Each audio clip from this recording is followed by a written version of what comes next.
and I'm not just mocking her for her take aging like milk. That would be bad enough. No, it's that she does not recognize herself from January 7th. She's moved on. She's now saying this: even if they bring Jimmy Kimmel back, he and every late night host, daytime talk show host, and network anchor that traffics in nothing but Republican hate knows it's only a matter of time before they're all canceled and removed from air. It's not if, but when. Tick tock. Now, a couple things about that. First of all, that's not how you write TikTok. You wrote it like it's the social media thing, but TikTok, the clock, has a C in it. That's strange. And there's not even like a really stringent character limit cap on tweets anymore, Megan. So you could write out the full TikTok. But also, I love that she calls what they're doing canceling. When you're engaging in a cancel culture, Megan, pay attention. You're supposed to pretend it's something else at least. You're supposed to pretend it's, I don't know, based on values or local communities or whatever other BS explanation you give. You're just saying what it is. Yeah, no. Remember that whole thing about radical free speech and like no more gatekeepers and just everybody battles it out in a marketplace of ideas? Screw that. We're cancel culturing. Everybody hop in. And so again, she's not even good at the messaging part of it. She's just a big dud, man. And yes, it's Maya Hawke. She's a very good actress. Anyway, with that said, that's all the time we have for the show, everybody. Thank you for joining me for John Solo. Brett's gonna be here tomorrow. He's actually in studio right now, rare treat for me, but he's gonna be joining me on the show tomorrow. We're gonna be doing our garbage people and heroes of the week. You can vote for both on the post tab at youtube.com/The Damage Report. For now, thank you for joining me, and I will see you soon. We'll jump into, hold on. She's the queen Nepo baby. I hope you're not talking about Maya Hawke. I assume you're still talking about Meghan McCain, because I will not hear that slander in the immediate run up to the final season of Stranger Things. I'm too excited. Anyway, for now, stay safe out there, stay sane out there, and we'll see you soon.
Welcome to Indisputable with Dr. Rashad Ritchie. Doc has the day off, but the PhD candidate's here again. Elliott Morgan, Rebel HQ extraordinaire, all-around funny guy, wildly intelligent, obviously. I mean, he's getting his PhD. He's like this close. How are you? Of course. I'm doing very well, Sharon. How are you doing today? I'm hanging in there, and it's going to Good. depend. Again, this is the show that, the show must go on, and this is a mirror for America, as you well know, Elliot. I don't like having to report some of the violence, some things that are just not in America's best interest, but give me something different, America, and What it we'll is. give you something different, right? Yep. Just doing my job here. So let's begin, shall we? We're going to begin with a sniper who opens fire on a Dallas ICE facility, killing one detainee, wounding two.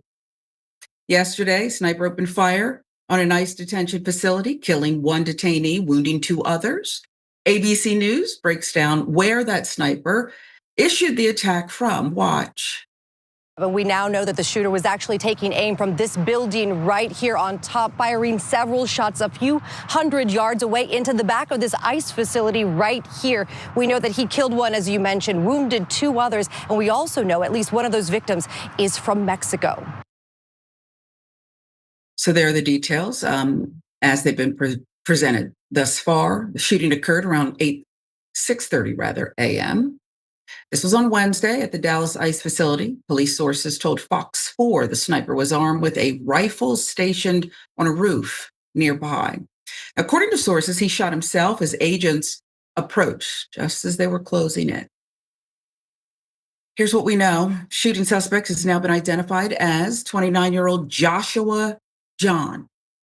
Sky 4 captured images of FBI agents outside that home on Wednesday afternoon. Fox 4 reporters saw what appeared to be concerned family members. Local police have not named an official motive yet.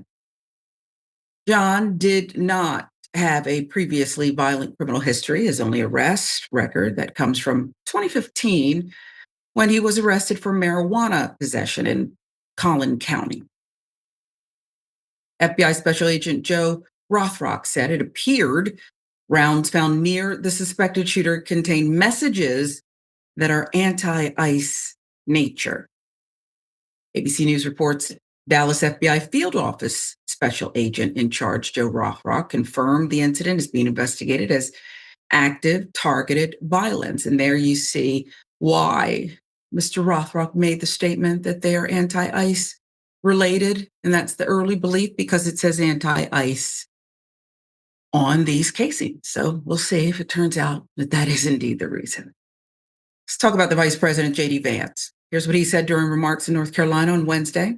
Evidence that has not yet been released shows the shooter was a, quote, left-wing extremist who was politically motivated to go after people who are enforcing our border.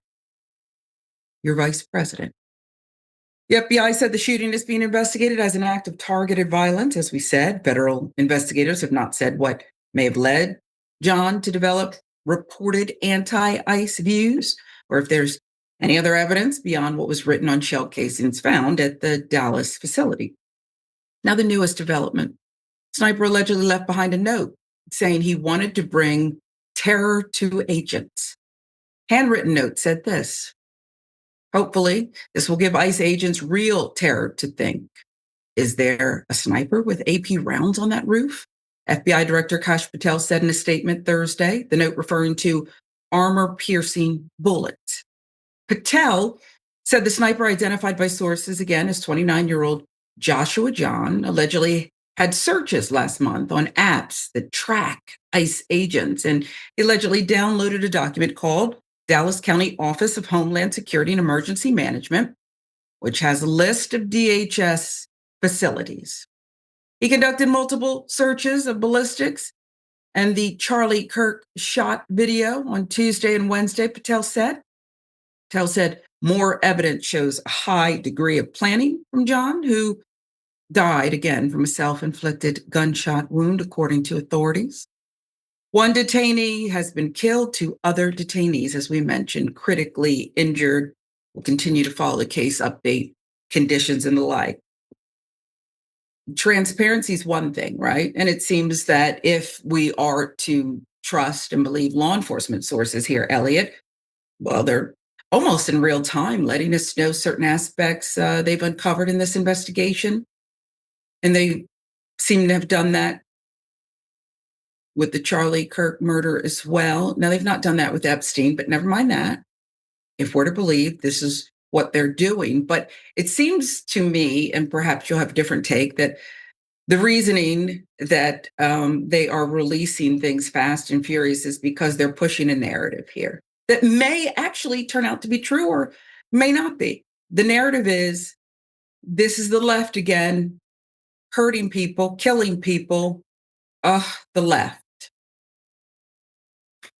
Yeah, I think that's exactly what's going on. I think that they're incredibly clever with how they do this. I mean, they know that if they, as you said, regardless of whether or not it's true, they're going to push this narrative like over and over and over again because it's easier to do that and then go, oh, okay.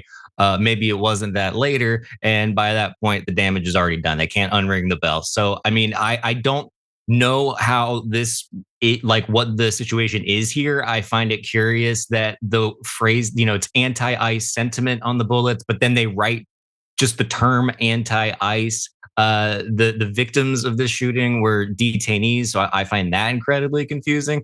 This is one of those things I think where if we have learned anything, it's that we should just hold off for a second and figure out what's going on here. But if it does turn out that this person was a left-wing individual, then I think the next question is what they were doing online, because my hunch is that this has some kind of something to do with online radicalization that is just becoming increasingly rampant in this country. And the fact that it is potentially both sides doing it just speaks to how like voracious that stuff is and how much it's affecting young people in this country. And I worry about that. So regardless of the politics, this is a horrible thing. And I wish people would stop shooting people, to be quite honest with you, Sharon, not to go too extreme with my opinions, but it would be sure great if we could just stop with the gun violence for like a few weeks. And maybe there's your headline. Yeah. Stop shooting people. And oh yeah, radicalization. And by the way, there are, last I checked, people on the so-called right who don't agree with what's going on with ICE, but never mind that. If it makes us look bad, then that's what we do.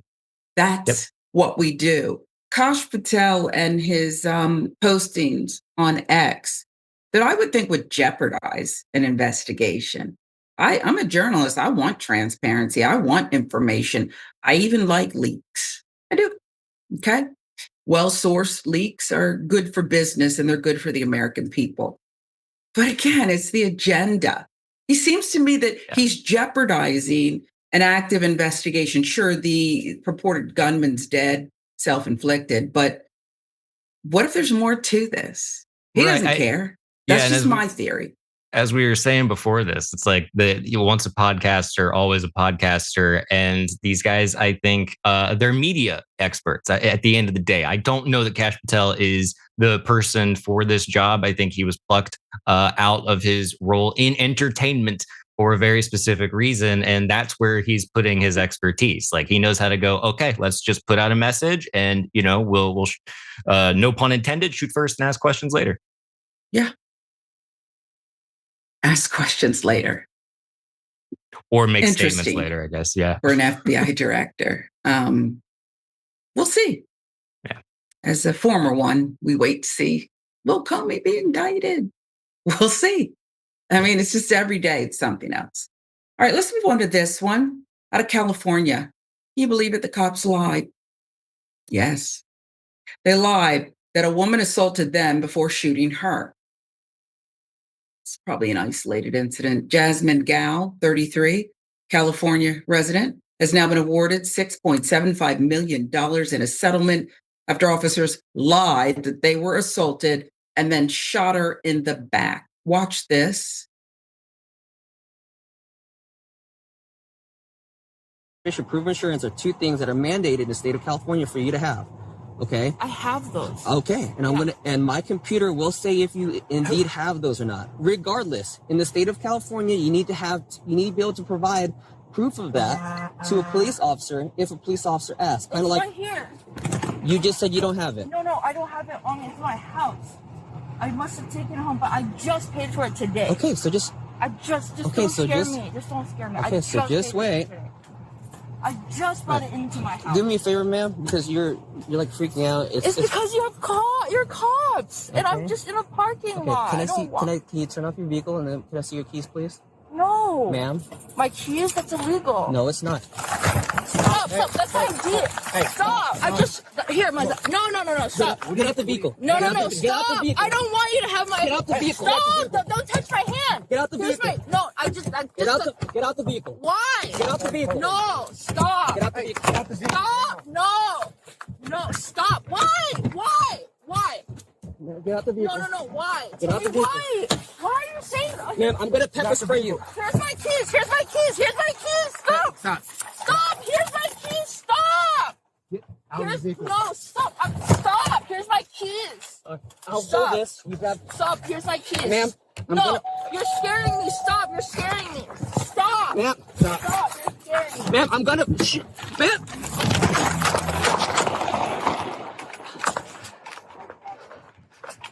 3-1 shots fired. I'm scared, and it happened in the past, and I wasn't on the scene. Frightening. I don't want to hear one word about training and what they're supposed to do. And a dangerous person is what we saw in that footage. And I'm not talking about the woman who was panic stricken. 1 minute, there's a conversation that's flowing. And the next minute, it's escalated by a real Dumbo. And I think there's probably criminality here. It's just me. Jasmine Gal, age 33, pulled over by 2 BART police officers November 18th, 2024. Those officers were trying to track down a driver who had been doing donuts in the parking lot of Union City Station. It was somewhat dangerous, but really resulted in a woman being shot in the back. Suspected Gal, they did, might have been the culprit, but she wasn't their suspect. Okay, investigators? After realizing Gal wasn't the perpetrator, the cops were about to let her go when they discovered her vehicle registration had expired. Searching for someone doing donuts. Now let's up the ante and really get after her, because I need to fire my weapon. Officer Nicholas Hobley asked for Gal's license, registration, proof of insurance, but body cam footage showed him growing increasingly agitated with Gal's panicked responses to his questions. We just showed you footage of a woman being shot over an expired registration. Newsflash, there's good reason to be alarmed when even a cop who's just doing their job shows up, because this could be the end result. We've shown you this too many times, folks. The video shows the encounter quickly escalating when Gal snatched her ID back from Poblit, with Poblit trying to grab it back, triggering a struggle between the two in which Poblit threatened to pepper spray Gal. A few moments later, Gal speeds away from the scene, and Poblit immediately pulls his service weapon and fires 3 shots. One of those hit Gal in the back. You know, I promise I'm gonna get through the rest of this stuff, but here's the thing. If you're my partner, I don't want anything to do with you. I don't want anything to do with you, Poblit, because you're making it more dangerous for us, the guys in uniform. You're ridiculous here. I don't want you to be my partner, my backup. I don't want to be on scene with you because you're a problem. Video shows the officers pulling Gal from the car, treating her on the scene, blood spilling from her gunshot wound. What did you do to me? Gal was heard screaming. Why did you shoot me? The officers say they need to handcuff her, then provide medical aid. Why did you do that to me? She asked. We want to provide you medical aid. You were dragging us from the car, Poblit answers. You know what? At that point, it's rhetorical, Poblit. In a news release about the incident, BART Police Chief Kevin Franklin said Gal is alleged to have assaulted a police officer, which led to one of the officers discharging their firearm. Franklin added that Gal would face several charges, including assault with a deadly weapon on police. And this is why public and other publics exist on the force. Recent statement about the $1 million payout to Gal, the transit agency confirmed that their initial report was, quote, not accurate, you think? And that body cam video revealed that no officer was ever in danger until Public put him in danger, right? Having reviewed the body worn camera footage, BART acknowledges that Miss Gal did not assault the officers with a deadly weapon and that she was driving away when Public discharged his gun. BART's most updated release states Gal's attorney, Ben Nissenbaum, said that the bullet that hit Gal's back passed between her heart and a major artery. She could be dead. Even though she survived her injuries, she lost full use of her left arm.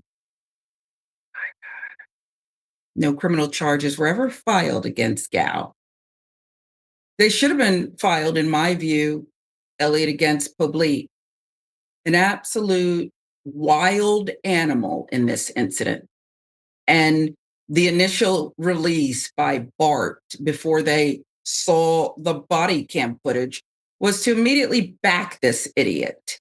And that is why there's too many Publics on forces all around the country.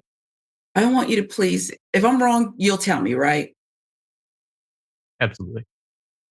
Yeah, I don't think you're wrong, Sharon. I mean, this it's a horrible video, first of all, just to witness it in It's real hard to time, watch. because I think anybody who's been pulled over by a police officer, regardless of like your position in life and whatever, I mean, at least my experience, it is nerve-wracking. And there is just a total lack of awareness about any kind of power dynamic here. If you're in that position and someone is having what is essentially like a panic attack, the reaction is not to match that, let alone escalate it exponentially. And that's what this guy did. So it's like, and all, I mean, what in you instinctually goes, all right, I'm going to pull out my gun as someone is running away because they snatched their license back. That is just but snatching back something when someone is terrifying you is just, it's a reflex. There's not anything going on there that involves malicious intent. There's no plan to harm. It is coming out of fear entirely. And so rather than understand that and de-escalate the situation, this guy decided to essentially ruin this person's life and then try to stick up for, they all try to stick up for each other and they do the whole rigmarole. And only when they are actually faced with the footage do they go, oh, okay, you got me. Yeah, that was a brazen lie. There was no deadly weapon. We just kind of said that. And this will be one more thing where they pay it off and they go about their business. Yeah, they pay it off, meaning us. Okay, we don't live there, but it's the people. And Elliott, it makes there's just not common sense here. No.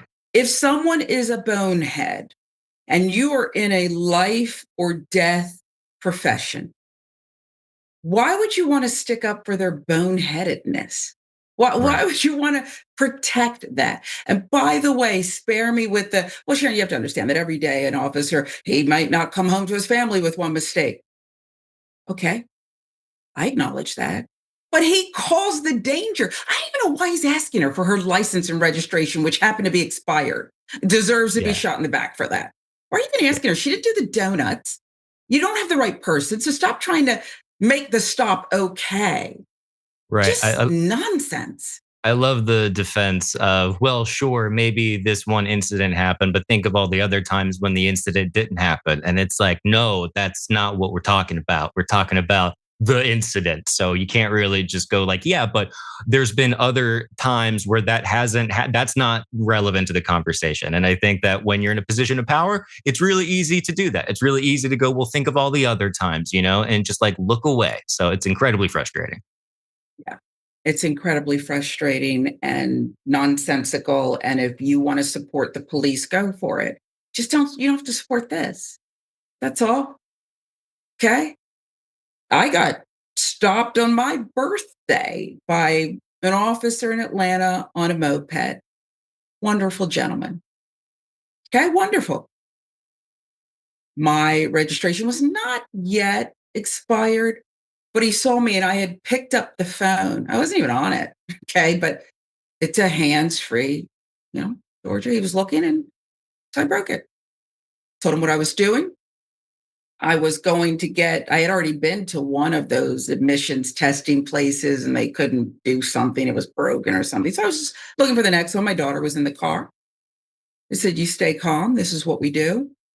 And he said, okay, well, I saw you pick up your phone. And I said, I know, it's my birthday. And I was just trying to figure out where the next admissions testing place was. And he said, look at me, like, it's your birthday.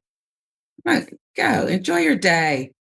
He wasn't this tough guy who decided that he needed to make a big deal out of this and fire a service weapon. Publique should be charged.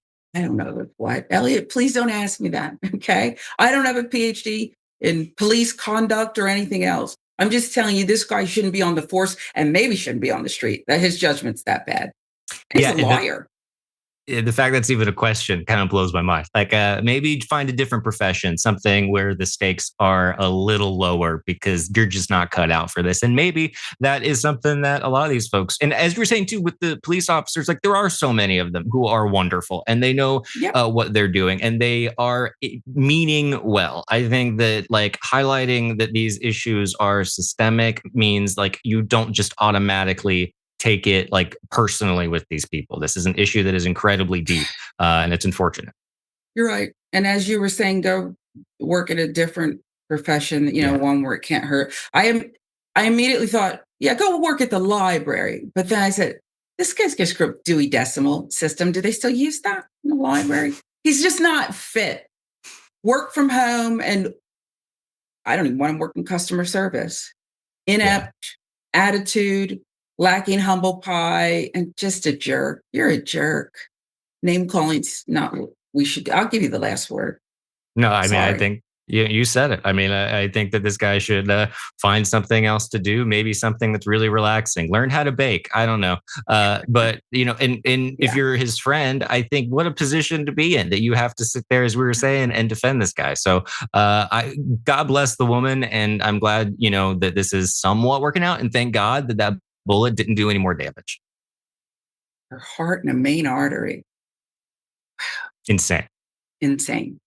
This is ill-advised, shows that perhaps that frontal lobe is not fully developed, that we say with young people. I think it's like in your 20s before you can have the opportunity perhaps to make the best decisions. Until then, you might do stupid stuff like this, racist stuff like this. High schoolers wear blackface to volleyball game, claim not to be racist. No racist intent is what they're arguing. High schoolers in Georgia, I knew it. So many great things about living in Georgia. I wanted to be in Metro Atlanta, but then you have to remember it's still one of those Confederate, formerly states. They got carved BS on Stone Mountain, Confederate, the generals. You lost. This is treason. Why are you doing this? So I'm not surprised. Anyway, back to the story. They're being called out after taking a photo while doing blackface at a volleyball game. Photo was taken at Whitewater High School in Fayette County, Georgia. I know they're not. Doesn't surprise me. It's just me. Picture shows 5 people standing side by side with black paint covering their faces and bodies at a blackout-themed game. Go mow some lawns. Get a paper route, son. Now you want to cover yourself in this black paint.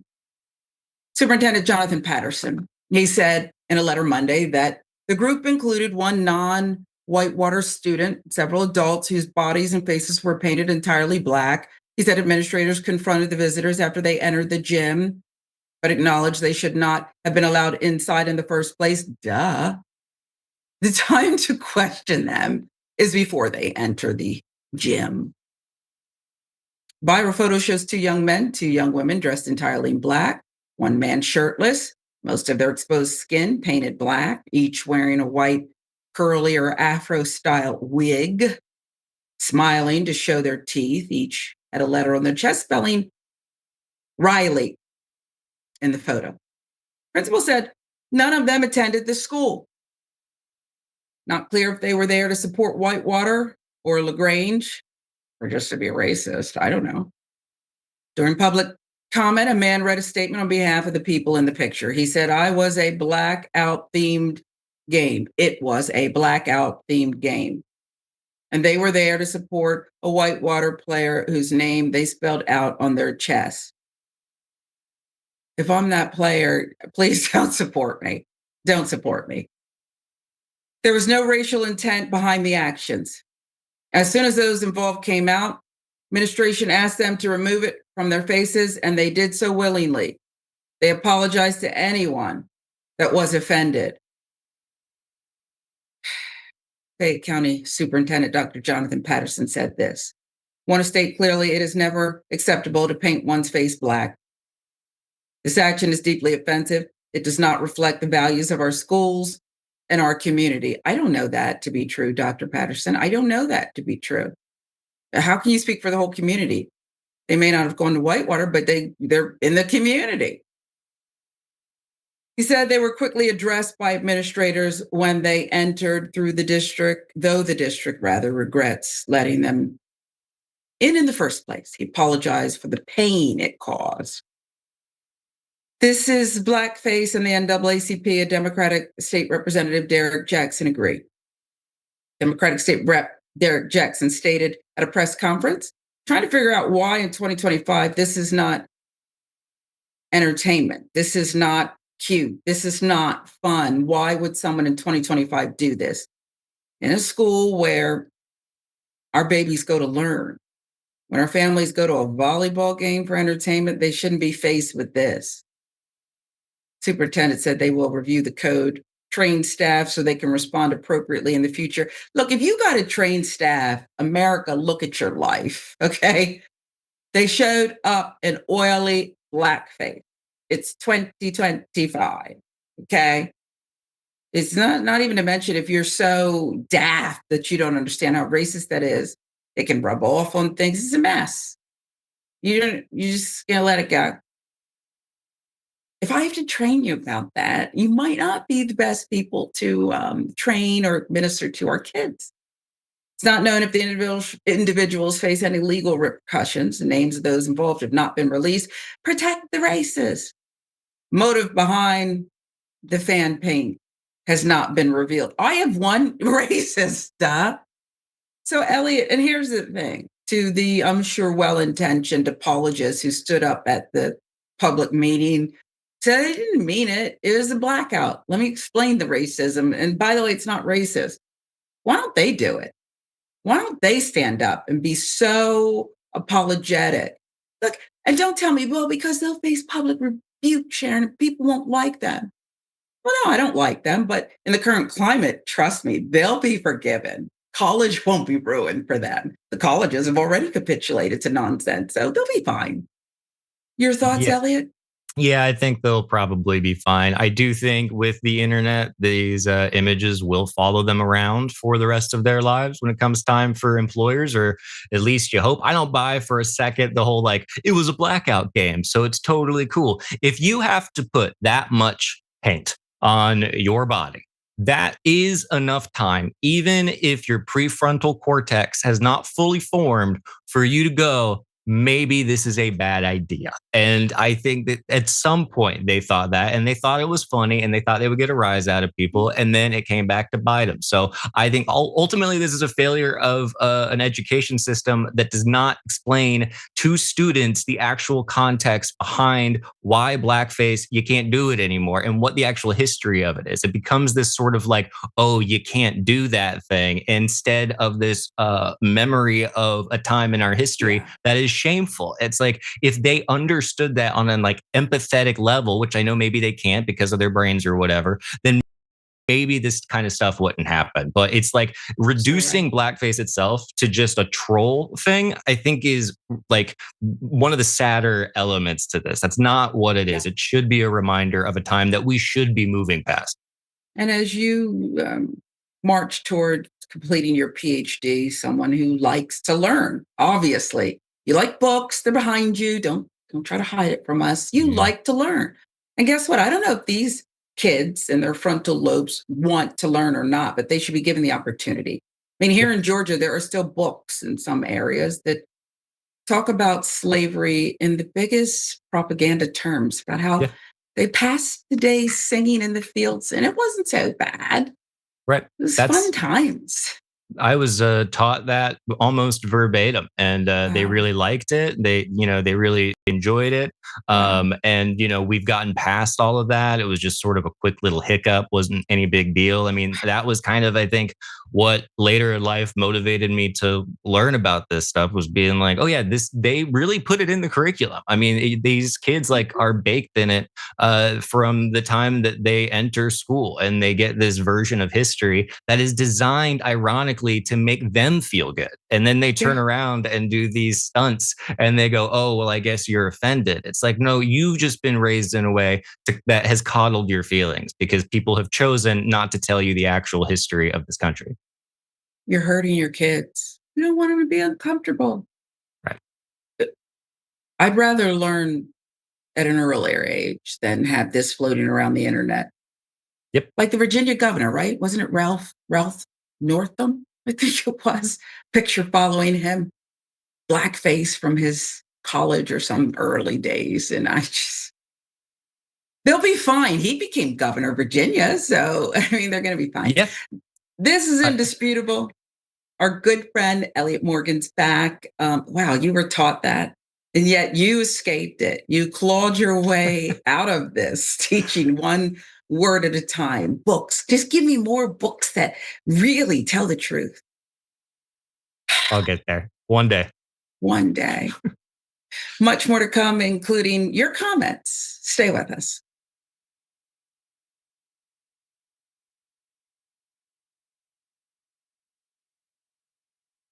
I don't care if you're Christian. In fact, I will fight for you to have your religious liberty and practice your Christianity.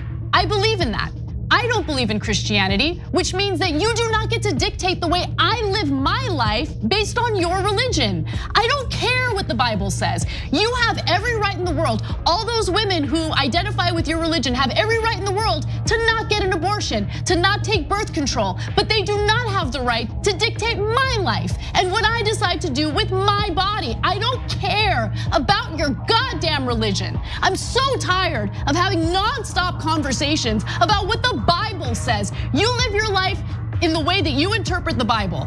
Again, I don't care, but you don't get to take the Bible and tell me, well, the Bible says this in this chapter, in this verse. I don't care. I don't care. I don't believe in it. And I have the right, based on our Constitution, to not believe in it.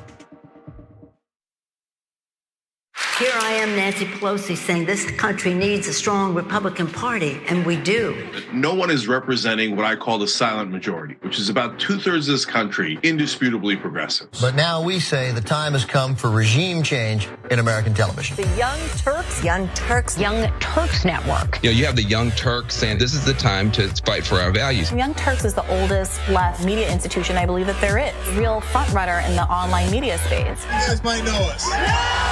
Biggest online left of center outlet that exists. All of you know the Young Turks. People from this district heard about Justice Democrats by watching your show. Thanks to the Young Turks for covering Trayvon Martin's case early on when few people were covering. They don't stop, I won't stop. Racism won't stop, so I won't stop. Species are at risk of going extinct. Major media outlets did not dedicate much time at all to that. We reached a whole heap of people with our progressive message. We're not the Young Turks, you're the Young Turks. 300 million is a pretty good number, Well, that's the size of the US population. You know what our next target is? The size of the entire world. We just crossed 5 billion views on YouTube. I mean, imagine 10 years ago thinking one day, we looked at you like, are you nuts? Young Turks has just passed another milestone.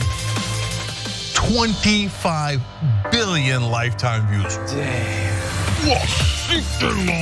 Too strong, way too strong. That's 25 billion times someone watched the progressive message delivered to people all over the world. You know who helped to do that? You guys did.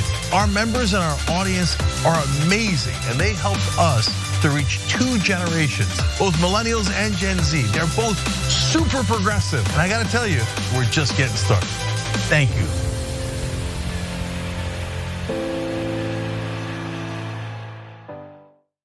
Corruption, injustice, the system is rigged against you. Every day we're blasted by a flurry of terrible news from every angle, which can make it challenging to stay positive and know how to fight back. The Damage Report is your solution. I'm John Itarola, and my daily morning show cuts through the noise and exposes the real damage being done to our country, the world, and how we can fight back against it.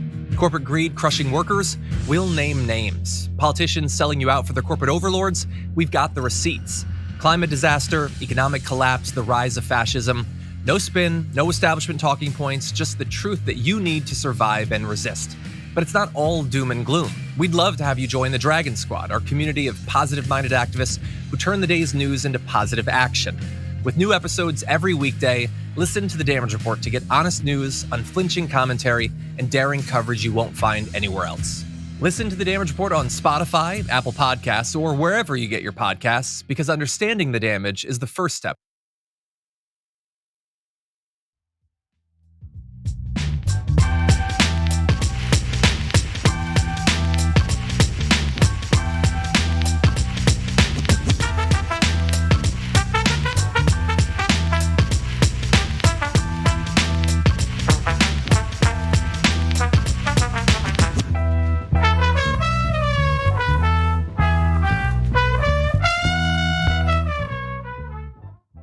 Welcome back to Indisputable with Dr. Rashad Ritchie. Doc has the day off. Elliott Morgan, soon to be doctor. I won't stop saying it.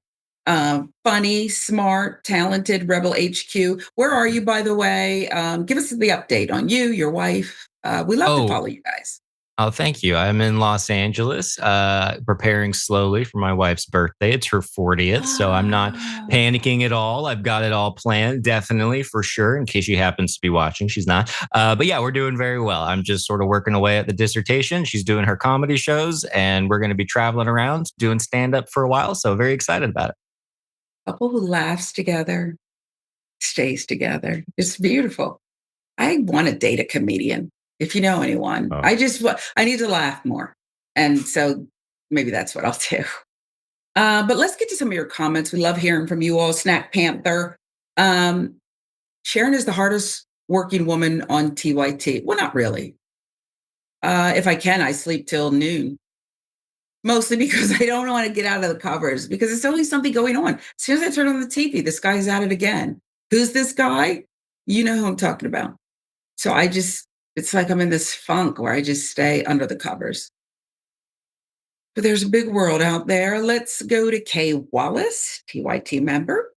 In the 1980s in my high school, if you answered a question about the cause of the Civil War with anything other than states' rights, it would be marked wrong.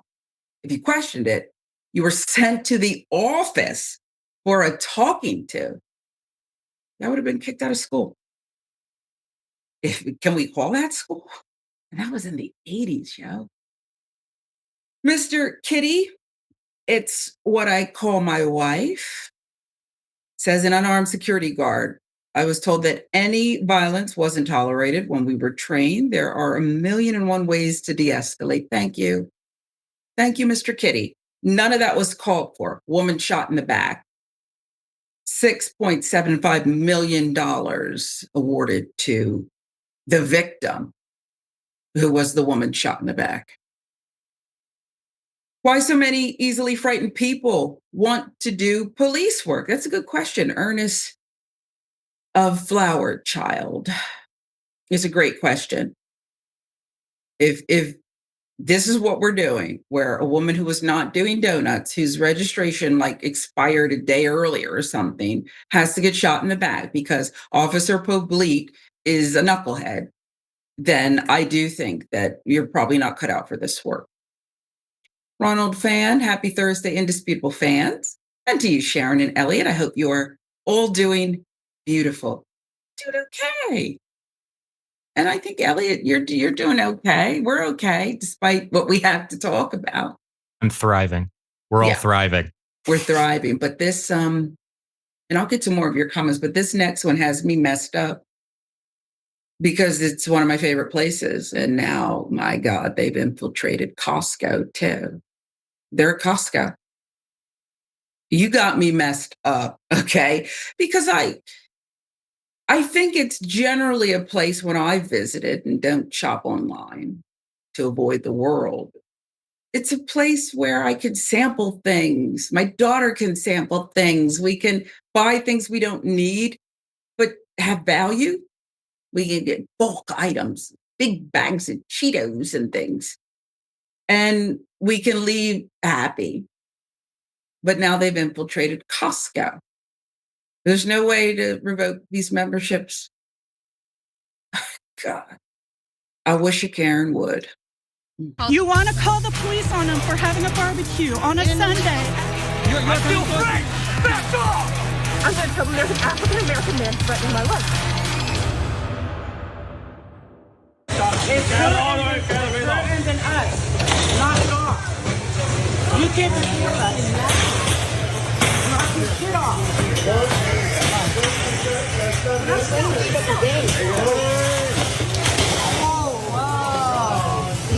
Make a police report because he started the aggression first. Call the cops. He was after us. No, I'm he was after us. He bumped the shopping cart. He was after us.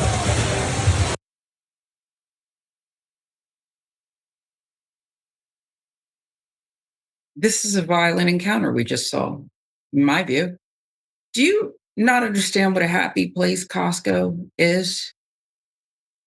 Do you know that you can bring things back to Costco and barely have an explanation? You can sleep on a mattress for 3 years, bring it back to Costco. They're not going to say a word except, sure, no problem. No receipt, no problem. They don't want any problems. It's a beautiful place. It's thriving. And then this Karen has to come in and bring drama with her, clashing with another, if this damn fruit fly, okay? Okay? The Karen comes in, clashing with another shopper. Let's give you the context. I wish you'd go, the fruit fly and the Karen, I wish they'd go on somewhere. More context, Asian guy cut in front of the lady. Lines were long. She wasn't having it. I was about to check out, so didn't stick around to see the aftermath.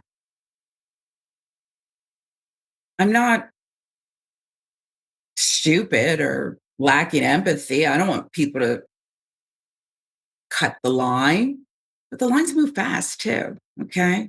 Your biggest thing when you're checking out should be like, can I get some boxes? They'll even give you the boxes because, you know, the environment and stuff, they don't want to like bags and all this stuff. They're not doing it. But no, they're really both boneheads. I don't know, Elliott, if I'm even making sense, but it has me messed up because I really enjoy my time at Costco and the quality that I feel like I can get. And now I don't want to go there because of this one incident. Because where there's one, Elliott, you're going to say, oh, it's one incident. Where there's one, there's more. And you know that, right? With the multiplying and multiplying. Your turn. Yeah. I mean, you know, if you can't buy a pinball machine and egregious amount of toilet paper in peace, what's the point? You know, why even leave your house along with like a hot tub and get samples? I mean, what I'm gathering from this though, Sharon, is that I think the Costco's in Atlanta might be a lot better than the Costco's out here in Los Angeles. Because I've been twice and that was 2 times too many because I'm amazed that an event like that doesn't happen every moment of every day in there because they are so packed that it is incredibly miserable. And so we stopped being, you know, members of Costco recently because we were also like, we don't need a billion of anything. So this only makes me jealous that you just have that kind of shopping experience at your disposal. But yeah, I mean, from this video, I gotta say, I love that like little moment that guy has where he's kind of right after he pushes the woman, his arms kind of like swing back and forth. And it's almost like he's feeling himself there for a second. And that lasts for about 2 seconds. And then he realizes that he's actually hurt someone. So I envy that little moment of testosterone he felt, but I do not envy the come down, because hopefully he gets some kind of retribution. Yeah, it wasn't necessary. Okay. Yeah. And I'm now even more alarmed because perhaps whatever's going on out west will spread eastward. Yeah, look out. I don't need this stuff either, but I enjoy it. There's that hot dog. My daughter loves the pizza and stuff. And it's so cheap, right? They said So they're good. never going to raise the price. A hot dog and a soda. It's not good for us, but it's quality. Kosher, all beef. It's the And best. yet, I lost my appetite with this nonsense. They're losing customers here. They got to get their, Well, then their they stuff will in order. act. Trust me. They're going to act. We're going to take them Why won't down. you people leave us alone? Oh, what's that? You won't? We're Of going course to. not. Double dose. Entire way. You're the biggest piece. You smell like weed coming out of your. Get back! Get back! You on camera. I'm sorry. Good. I'm on camera. Your weed is coming out of your car. You on camera. You've been now. Hey, driving back like up a. Get back. You're. Get back, man. Get back. I hope you got murdered. I know. Don't touch me. Don't touch me. You see this? You see this? Get back now. Shit on your lip. Off me.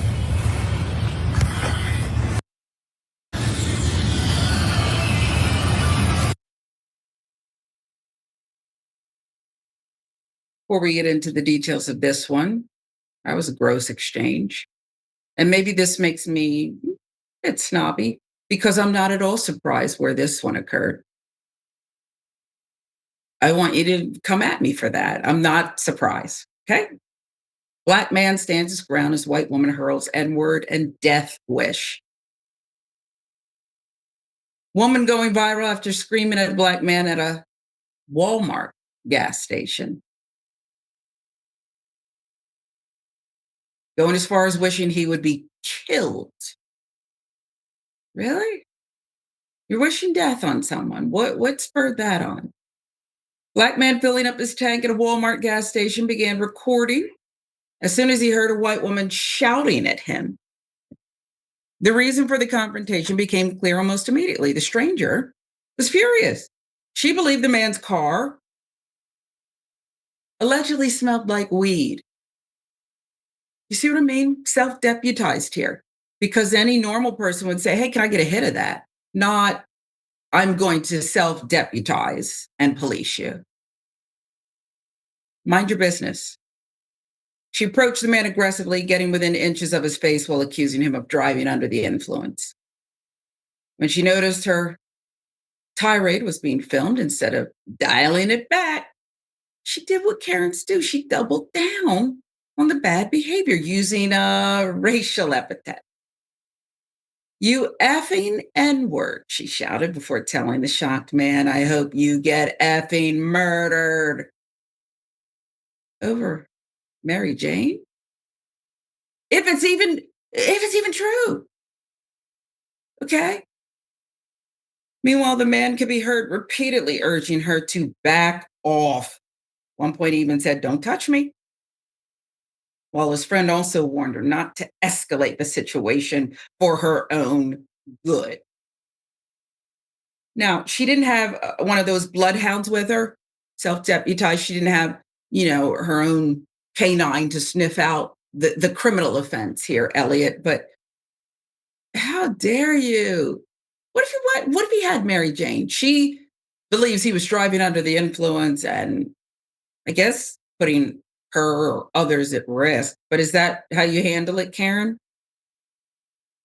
Yeah, there's a certain sadness when you see someone, I think, who really cares, or really, this is a thing that you're actually upset about, that you're going to get out of your car. And I know that when you're driving behind the wheel, it's really easy to dehumanize people and make assumptions about them. But over like weed. And if he was using weed, I would say that that was probably a benefit compared to if it was alcohol, because the situation could have escalated much worse. And he instead was just like, look, don't touch me, like get away from me. And I think that is speaks to, of the two substances, one of them tends to be slightly less dangerous. Do I need to check myself? Talk about Costco. I'm not expecting that behavior. You're telling me might want to think again, depending on the location. But am I in need of a checking, my friend? Because I said, I do expect this at Walmart. Yeah, absolutely. I mean, that's honestly, I'm disappointed if I go to Walmart and I don't see something like this. Right. Like, it's sort of like, this is, I mean, being from Florida and going to Walmart all the time, it's basically a theme park for these kinds of incidents, which is sad. But at the same time, they have really cheap gas. So what are you going to do? What are you going to do? And stop putting those smiley faces and all this nonsense and having these senior greeters. And it's not about seniors, but you're putting them in situations that are inappropriate and probably putting them at risk. Yep. You have the seniors with the smiley face pins checking bags to see if someone's stolen something. Come on. Yeah, the front guard or whatever it is in the battle. The first soldiers, basically, are these senior citizens. Yeah. Oh, God, Karen. I want to interview a Karen, a former Karen, who's realized everything that went wrong in her life up to that point and reverse course, change. Yeah. A reformed Karen. Yeah. I want to know before and after all of that. I do. What was it? When did you realize the error of your ways and that you were being insufferable to every single person around you? Are you still friends with your other, the Karen group? Or is it like when you get off drugs and they say you can't hang around those people anymore? They're going to make you a Karen again. Right. Yeah, they're going to tempt you with their Karen-ness. It's a scary world. If you're out there, reach out. Reach out. This is Indisputable. Elliott Morgan, Sharon Reed, in for Doc today. More of your comments and more show when we come right back.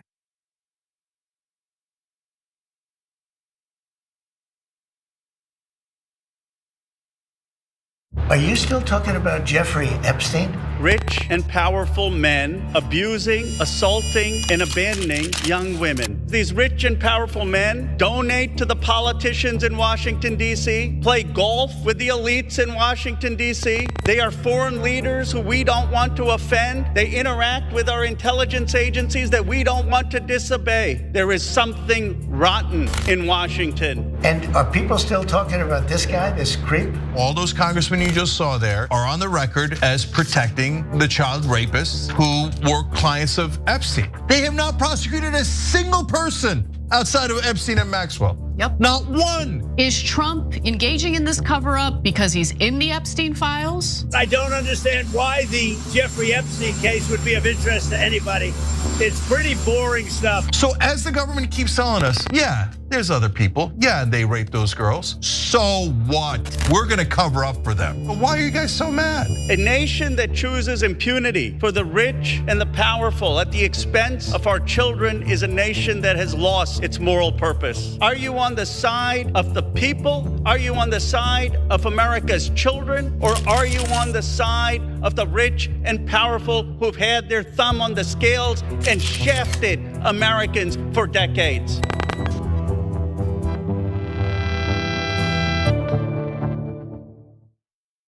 The rest of the news media says you should not fight for positive change. If you do, you're not really a reporter or a journalist, because reporters and journalists don't care what happens. I don't agree. That's not written anywhere. That's not a law. It's just a rule that they invented so that reporters didn't actually challenge the people that are in power. Well, we don't agree with that. We think we should challenge the people in power, that actually makes you a better journalist, not a worse one. In a media landscape poisoned by corporate influence, only one show stands apart from the rest, The Young Turks. As the longest running daily news show on the internet, The Young Turks is an impactful voice of unfiltered truth, one you can trust to deliver the daily news with authenticity and honesty. For nearly 2 decades, TYT has been breaking the mold of media. We're not here to echo the powerful or the elite, we're here to challenge them. Our mission is to give you accurate news, fight the establishment, and cover stories that mainstream media that keeps you in the dark about, which matter to your everyday life. We've remained a leader in online news because of our established credibility with an engaged audience looking for alternative media that represents the real concerns of everyday Americans. Listen to The Young Turks, a news show that only answers to you on Spotify, Apple Podcasts, or wherever you get your podcasts. How do you know if you're a populist? Easy. Do you work for the donor class? You don't? Great, you're a populist. Okay, so the establishment takes money from the donors and serves the donors. A mainstream media takes money from advertisers, and they are giant corporations themselves, and they work for themselves, and they work for the powerful. If you care about the average person, and you want the average person to have better health care, better wages, a better life, and you hate corruption, congrats, you're a populist.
Welcome back to Indisputable with Dr. Rashad Ritchie. Doc has the day off.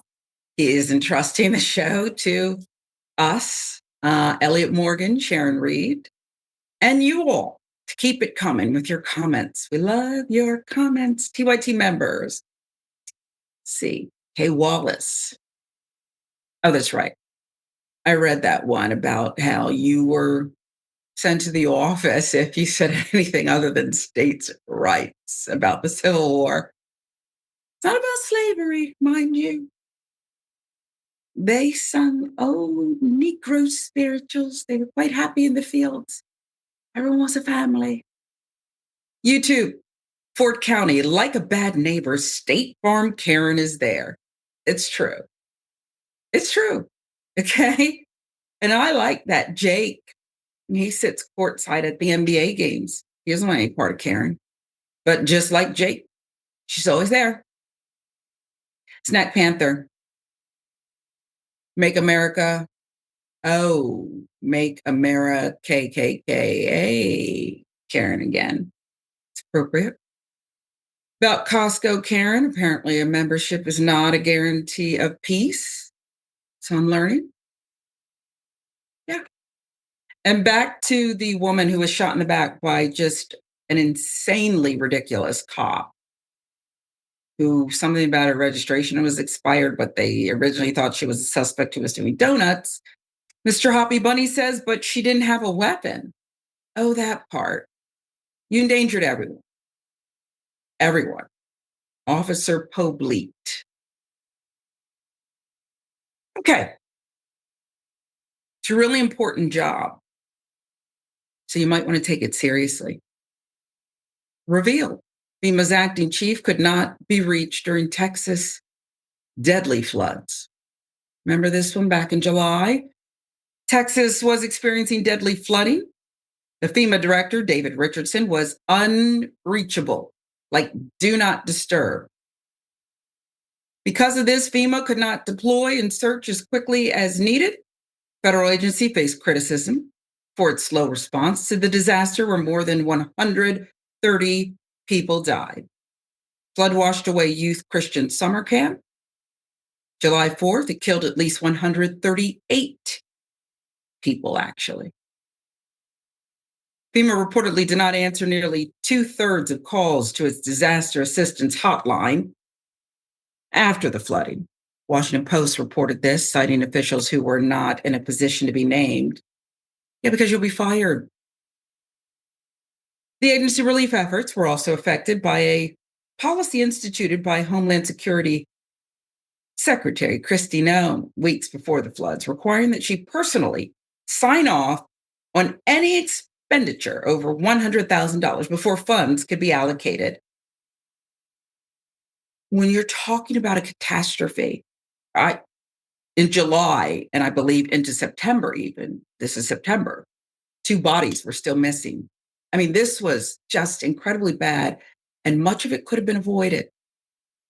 That's a ridiculous process. She has to personally sign off. As such, Richardson needed to quickly submit requests for assistance to Noem, but instead, nobody could get a hold of him for hours and hours. A senior official who coordinated search and rescue resources told the Post, which spoke with 8 current and former officials who said they could not reach Richardson after the floods. FEMA has seen big departures since Trump took office. Since Trump's inauguration, the agency has seen an estimated 2,000 departures through resignations or retirements, which may have rendered it incapable of coping with the widespread carnage likely to be wreaked by a succession of tropical storms. The Guardian, with some help, additional reporting. Meanwhile, what about Kristi Noem? Kristi Noem believes they, quote, did a great job. Last seen horseback riding with her hair flowing, freshly Botoxed, body still missing, and Kristi Noem believes they did a great job. You can't own up to anything, huh? In an interview on Sunday with NBC, Noem defended the Trump administration's response to the deadly Texas floods that have killed at least 120 people. I think the president recognizes that FEMA should not exist the way that it always has been. It needs to be redeployed in a new way, and that's what we did during this response. Huh? The accusation is you didn't do enough, you didn't move quickly, and the guy was unreachable. Frank Pallone, a Democratic representative from New Jersey, has called for Richardson to resign. If this man had any decency, and just a little bit of this is true, you wouldn't have to ask me to resign. Kids are dead. Staff say Richardson is basically useless, absent from the office, unreachable in a disaster, powerless because Secretary Noem has sidelined him. But boy, that hair is flowing. She's got the social media. I mean, that costs a lot of money to do what she's doing on social media to prop up the agent. To prop up herself.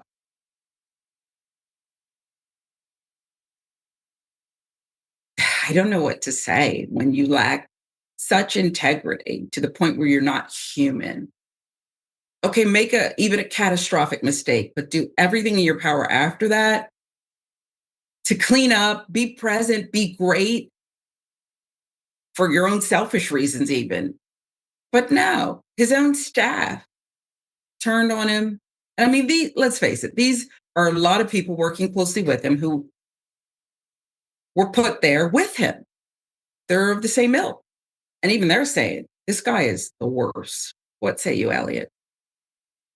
Yeah, I mean, as you were saying, it kind of blows my mind that this kind of situation goes to one person, that alone, I think, just common sense wise. And then the whole time you were describing the story, I just kept thinking about that almost $1 trillion, I believe, that we send to the military every year. I feel like, and maybe this is a crazy idea, we should take some of that money and we should invest it in FEMA and make it very good so that when these events actually happen, people aren't left, sitting on their hands and panicked or having their lives ruined. Elliot, Like, now you're talking crazy. Now I you're know, just, right? You're just talking crazy. I'm throwing out these wild ideas today. I think someone should look into this. I know, like in Florida, my folks had their home destroyed by one of the hurricanes last year, and FEMA did okay, but they certainly could have done better. Now, had that happened this year, I don't think it would have been the same situation. I think it would probably been a lot worse. But it's like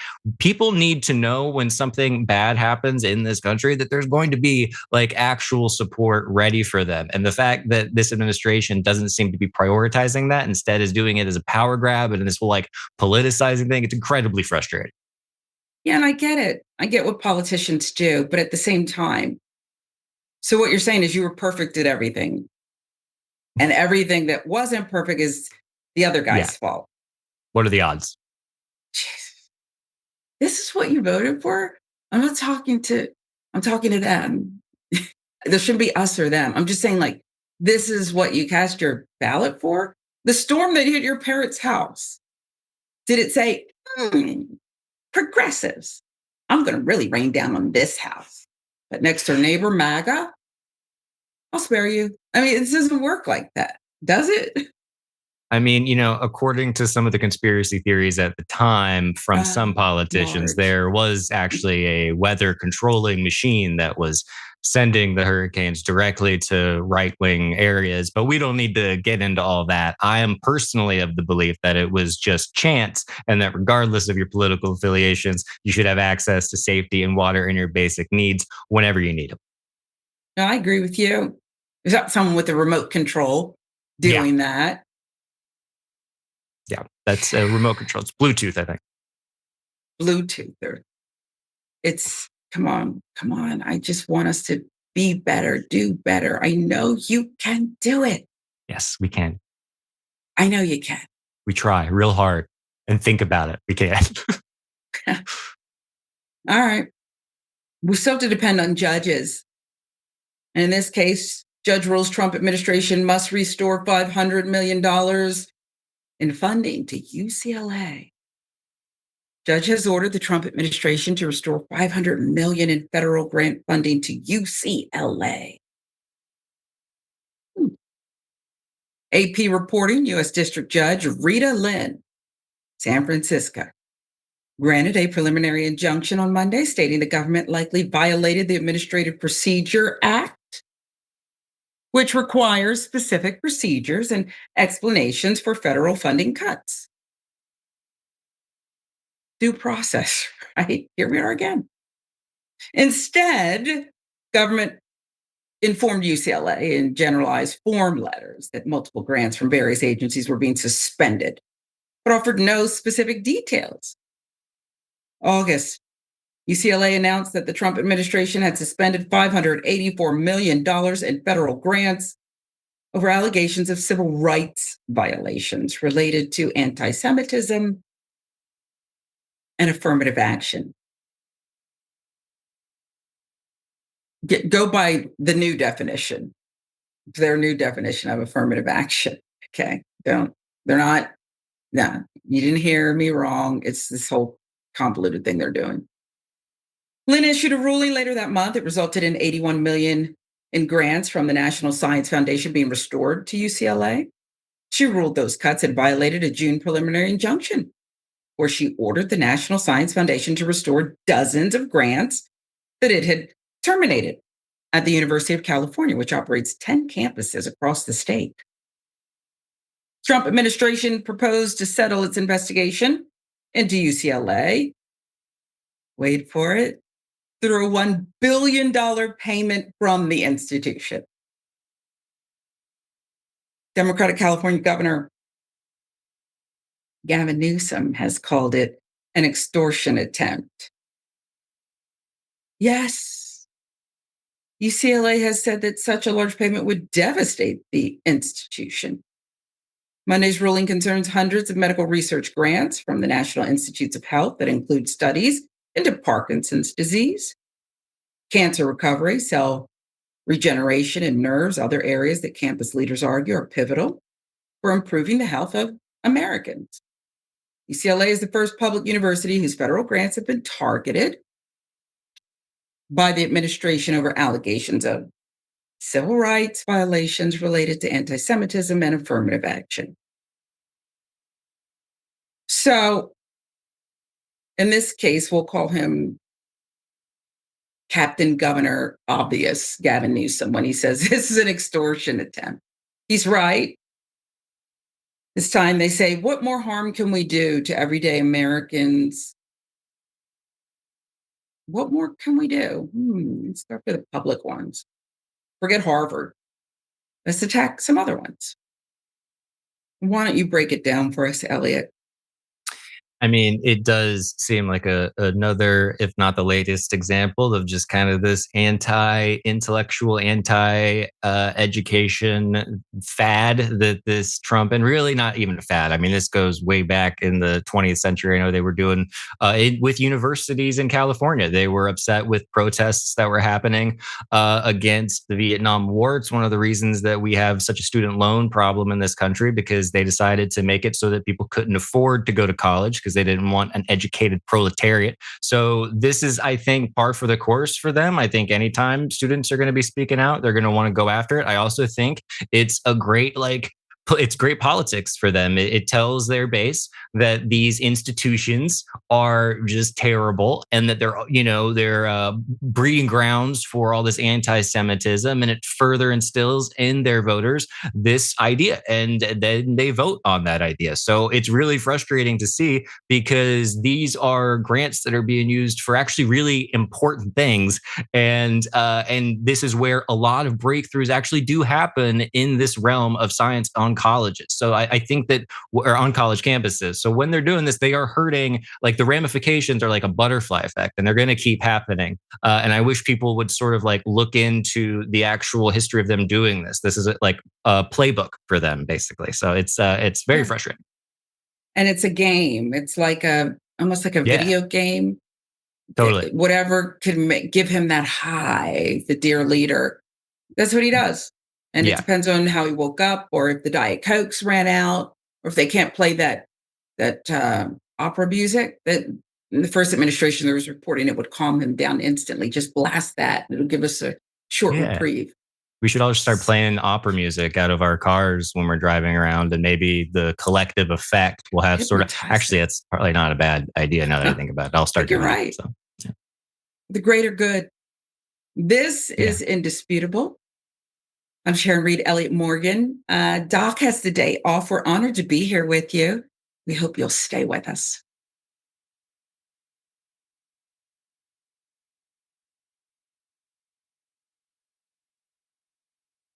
There's one reason why healthcare is so messed up in this country, and that's because of our money in politics situation. Because those industries that are deeply corrupt can just simply purchase all of Congress. And then the problem never gets fixed because of that bribery. Mike. Yeah, I mean, it's greed, and it's the greed of politicians, right? I mean, so everything they do is dictated by the donors and the money. I mean, I shouldn't say that, not everything. A lot of what they do is, and I do think that there are people who do things in spite of the fact that they have to raise money, and often don't get that money, and often don't win because they don't, but are in there fighting for ideals that they believe in. Bernie Sanders is certainly an example of someone like that.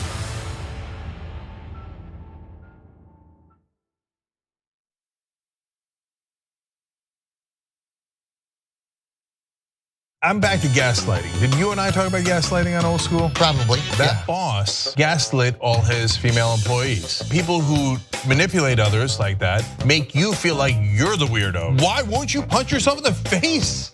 What is wrong with you? And you're like, oh my God, I feel so bad. God, why didn't I just punch myself in the face and poke my eye out? I'm 47 and I just figured it out like earlier this year. You figured out somebody was doing it to you or that you were that it was that it would have been happening my whole life and I didn't realize it. Right.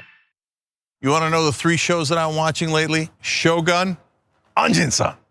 Those guys are badasses. Then you go to the Duttons, Yellowstone. Now they don't always do it right, but they are badasses. But the 3rd show has the biggest badasses of all, the Young Turks. Live every weekend. Sick that I was so good. God damn it. Okay, live. Weekdays at 6 o'clock Eastern. That's what I meant. Anjin-san. How do you know if you're a populist? Easy. Do you work for the donor class? You don't? Great, you're a populist. Okay, so the establishment takes money from the donors and serves the donors. Mainstream media takes money from advertisers, and they are giant corporations themselves, and they work for themselves, and they work for the powerful. If you care about the average person, and you want the average person to have better health care, better wages, a better life, and you hate corruption, congrats, you're a populist. All right, Amazon Prime members, here's how you can subscribe for free on Twitch. Start by linking your Amazon Prime account to your Twitch account, and then click that little subscribe or resubscribe button below the stream on Twitch. Scroll down and select the subscribe free with Prime button, and then you're finished. Close out immediately and share your little subscription alert with the chat. Send a cute message along with it, and bathe in the sweet, twitchy, Bezos-funded love. Hashtag Bezos Bucks.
Welcome back to Indisputable with Dr. Rashad Ritchie. Honored to be here.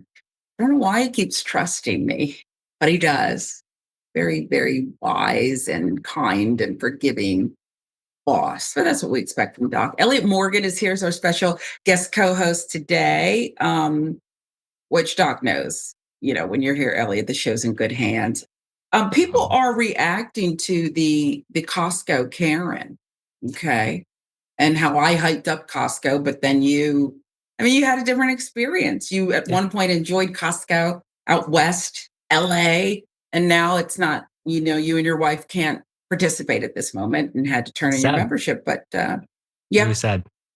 Thomas of Thomas is on my side. Just don't, I guess, shop out west at Costco.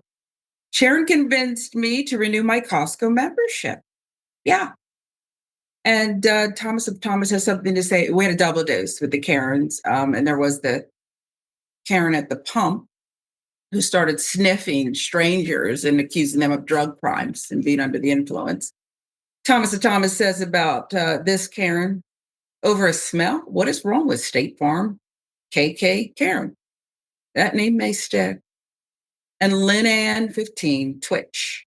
All of these are from Twitch. We appreciate you, Twitch. I don't want to go anywhere. Karens are everywhere. It's true. And I want people to go out, get sunshine, vitamin D, whatever you need to be happy.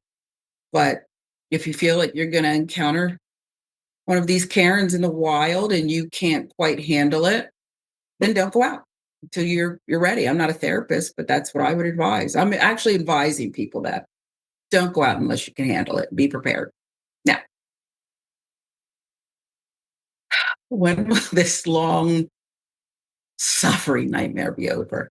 Maybe never. How about that? We're a different America today. And I wasn't too keen on everything about the last America, but at least I could shout about it and, try to get my point across, and you could get yours across. And maybe that's what Mr. Trump is doing in the White House. Trump hangs autopen image instead of Biden portrait in press photo gallery. He thinks he's so funny. A few more decorative changes have come to the White House. At least it's not more of that tacky gold. I bet he got ripped off too.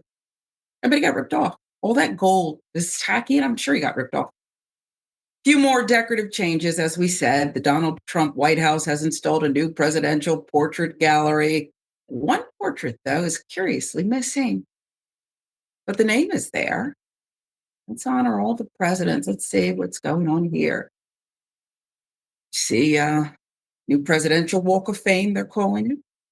It's been built along the West Wing colonnade, featuring portraits of all the presidents in gilded frames. However, rather than putting up former President Joe Biden's portrait, a picture of an auto pen making Biden's signature is there instead. Where's the laugh track? Does CYT have a laugh track? Donald Trump, there it is. We're on budget. And then, yeah. Donald Trump has always been critical of Biden's use of the auto pen, which is a routine method of executing official documents when signatories are unable to sign them. Trump has pushed unfounded claims that Biden didn't understand he didn't understand what was going on during his presidency because of his use of an auto pen to sign legislation and pardons. Trump has suggested that the pardons Biden signed using the technology should be considered null and void. ABC News with the reporting. It's a decision I have to make. We put up a picture of the auto pen, Trump said in an interview with the Daily Caller earlier this month. In June, the Trump White House removed a portrait of Hillary Clinton, former First Lady, Secretary of State, as well as Trump challenger in the 2016 election. Clinton's portrait was replaced with red, white, and blue painting of Trump. Then in August, Trump moved portraits of former presidents Barack Obama, George W. Bush, George H.W. Bush from the entryway of the White House to have a less prominent position. Now, he beat Hillary Clinton. It's really, we could call that the official start of the nightmare. And people weren't keen on her. But I think it's safe to declare that. So I don't know why he's still going on with that. We know about Obama. Nothing like him. George W. Bush is friends with the former First Lady, Michelle Obama. She gives him candy, hard candies at events. So they're close, and I guess he figures And the Bushes. H.W. Bush was, I believe, a war hero. But he doesn't like the Bush family. He degraded the little brother, Jeb. He ended his political career, but yet he's still at it. Okay. White House brought attention to the new gallery on social media as well. Placed directly in the middle of two Trump portraits, the framed photo of Biden's name is drawing backlash from conservatives as well, who think the move is tacky. It's taking things too far. Oh, now it's taking things too far. Count me out, Lindsey Graham said at one point, right? That was when they stormed the building, right? And they defecated and stuff. A woman died. Police bear sprayed and pounded. They stole Nancy Pelosi's mail. Didn't they put their feet on her desk? But now this is tacky. One Trump supporter said the move was taking things too far. She asked, "What's next?" God, don't ask that. let's pump the brakes on asking what's next. You're going to replace Nixon with a pic of the Watergate Hotel, Carter with a pic of Iran, or Clinton with a pic of Monica next. And now you just gave them ideas. And that all will happen within the next 24 to 48 hours, as soon as they can get that stuff framed up. And now it's going to happen, which may be why you did it. Support him for everything else, whoever this anonymous woman is.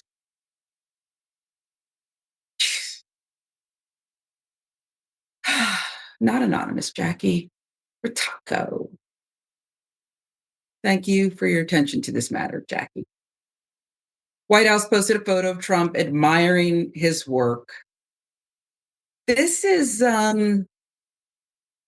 immature, okay? It's immature. What say you, Elliott? Yeah, it is. It's definitely immature. I also think, just from like a comedic standpoint, there is oftentimes the criticism of the right that they don't really understand a lot of humor. And when I look at that, I'm like, what is the joke here exactly? Like, are you saying that Biden is the autopen? Or that he just used, like, it doesn't actually just structurally make sense, I think, as a joke. I think you could include him falling down. You could include just a really unflattering photo. It would at least still make sense. It just looks like you named the autopen Joe Biden. So I don't personally care what, they do with these portraits. I think it's just a little silly and childish what they're doing. But I also think having this like holy shrine to past presidents is kind of weird too. But I think just in terms of comedy, they could have had someone punch it up a little bit, because it doesn't technically it doesn't make sense. Like, I get it. I get what they're going for, but it doesn't make sense. It wasn't well thought out. I picture, and you would know, okay, and your wife would know, when Jimmy Kimmel was preparing for the show, his return, there's like a group of people, right? They're running jokes by, they're saying, a little flat. Oh, I know. Let's punch it up with this. Right. I don't know. Maybe Chappelle just sits in a room and does all the stuff alone, but this is not worthy. But then I'm sure, Jimmy, if you want to do a great show, then perhaps you would run it by, and you maybe would take some suggestions, right? You're working on a special or something. But if you believe you have all the answers and you're perfect, maybe you wouldn't. Right. Like, Biden left just an absolute trail of goodies that you can make fun of him for, choosing a weird photo of a auto pen and then being like, hey, it's not that, it's like, it's one of those almost a dad joke, but even dad jokes still make sense. Like, they're still usually just a pun. This isn't a pun. This is just going, remember that time he used an auto pen a lot? That's not a joke in and of itself. You can't put that in a frame and call it funny. I'm disappointed in this administration that is so good normally, or at least can be good at trolling people. This is a step back for them. And I, for one, am very offended by it. You're so right. I mean, there's so much great material. I Googled Weekend at Bernie's, the poster. Right. For the movie. That could have been, right? Right. That's right there for him. Just waiting. It's a shame. It is a shame. They've lost their touch. And then the other part, and I'm going to get off of it because it's just very juvenile. It's sophomore behavior. It is. But the fact that you have to keep pointing it out, take a picture of me admiring this. It should be something where they're the press. Stop distracting them so they can discover it organically and then write about it. But he couldn't even wait for that. That's an excellent point. Like, let it sort of just sit there and let someone stumble upon. That would be funny. But doing it and then drawing attention to it just ruins the joke and even more. Again, this is the biggest story that is going on right now. So if we're not all obsessed with this, I don't know what we're doing, because there's truly nothing more important. I mean, it's hardly getting any write-up. So that means his targets. And by the way, Hillary Clinton, she's not president. She never became a U.S. president. Okay. So why is she on the wall? Just call it your enemies list. Right. And Joe Biden probably doesn't even know you're making fun of him. This is not widely reported, and nor should it be. Elliott, I always enjoy my time with you. The audience, tell us where we can find more of your great work. Oh, you can check me out at substack.com/Elliott Morgan or at youtube.com/RebelHQ, where I make videos every week. And thank you for having me, Sharon. It's been wonderful. All of the above. Why not all of the Yes. above? All of them. Well, thank you. I am Thank going to you. sign off. I'm going to get this fruit fly. It's just one. The glimpse that I have gotten is it's an adult male, and it's going to come up out of here. This is indisputable. Thank you, Doc. Thank you to all of you. Hope to see you again.